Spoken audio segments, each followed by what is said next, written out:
Hi, thanks for showing up. I am Andrea Storm, and well, this is just me chatting on video, talking about things that matter or maybe not.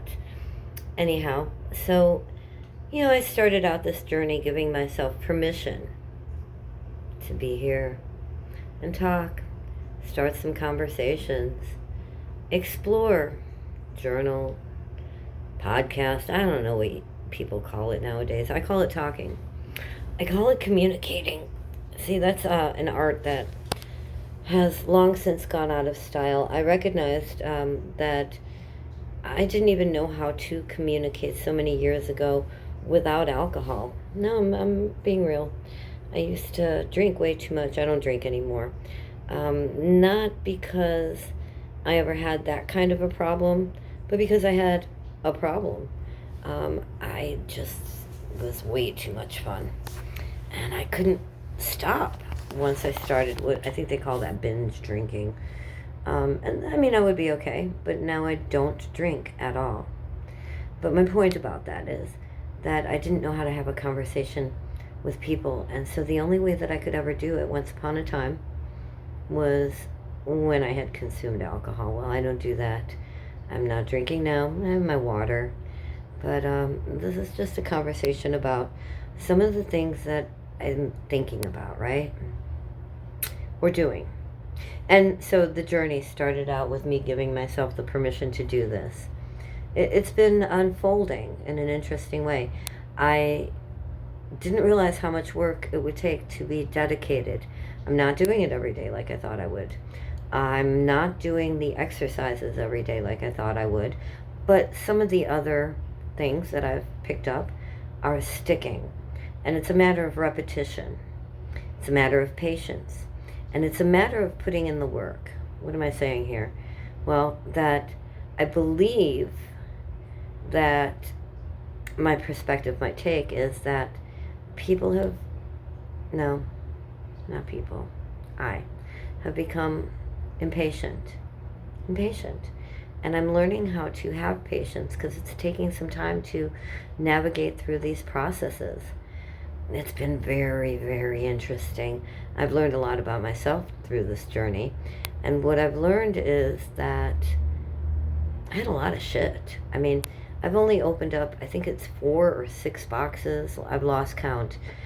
Now, a good 4 of them were books that I had gathered while I was in college. And at one point I had them on my bookshelves, and people would come into my house and they'd be like, "Oh, are these the books that you read for school? Oh, that's interesting. Oh, you must be very smart." You see, I used them, I realized, for validation. What I've done with them now is I've passed them on to one of the local food pantries so that when their people come through, they can, if they choose to, uplift themselves, educate themselves, give themselves some more knowledge, maybe explore a subject that they thought they might be interested in. Learn that they're interested, learn that they're good about it, right? Or good at it. No, I'm not editing that out. Um, Learn that they're good at it, or realize that that's not something they're interested in. Because I'll tell you what, when you go into the college and you pick your major or you decide to start going to school, there will be classes that you are absolutely not interested in. They may be required, and you're going to have to take them and suck it up. Or they may be something that you thought you were interested in and you learn that you're not, or that you are. And this is that self-exploration. But that validation, I don't need it anymore. I don't need it on my bookshelves. I earned my doctorate. I'm... I did that.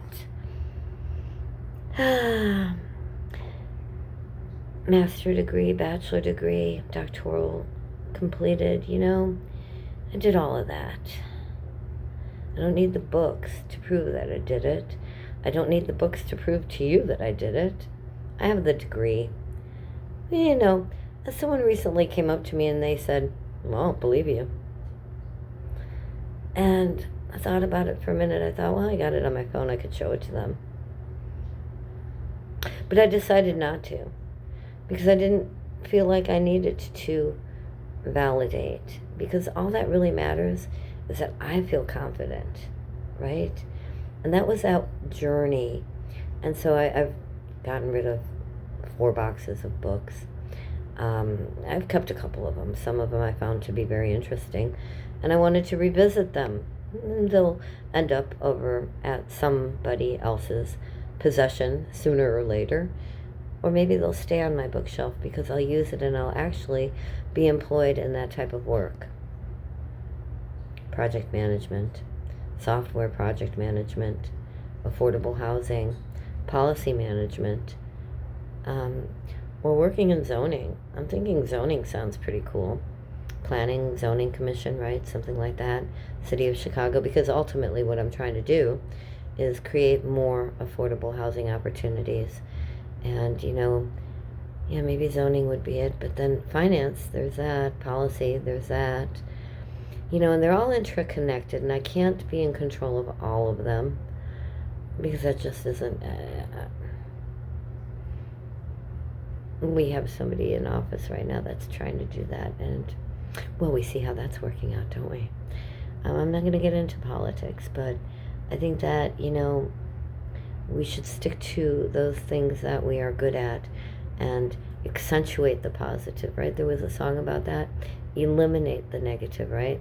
Do you know that's how I got through the years after I was raped? I didn't have mental health care, 40 years ago. I didn't have a counselor. I didn't have a psychiatrist or a psychologist or anybody for that matter that supported me after I was raped and sodomized, after I was kidnapped. That was fun. I'm being sarcastic here. No, it wasn't fun at all. It was an experience that has stayed with me for a lifetime. But the one thing that I took away from that and my therapy was that song. The accentuate the positive, eliminate the negative. You look it up on Google. I think Bing Crosby did it, if I'm not mistaken. But anyway, good stuff. It was my mantra. It rained through my head all the time. And I think I did that. I really do. Now I'd like to take that knowledge and those skills that I've attained over the years and serve a purpose. Now, I do believe that communication is key. Maybe communications would be someplace for me, since I do like to speak authentically. I might not be everybody's flavor, and that's okay. That's all right, because, we don't all like the same things. But authenticity, you'll get that from me.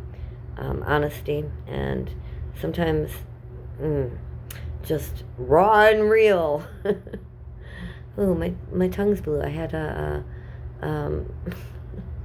blue candy. Why didn't anybody tell me? And I'm in a blue room. And my eyes are colored blue. I know I love to make my funny faces. Oh, laugh with me. You know what?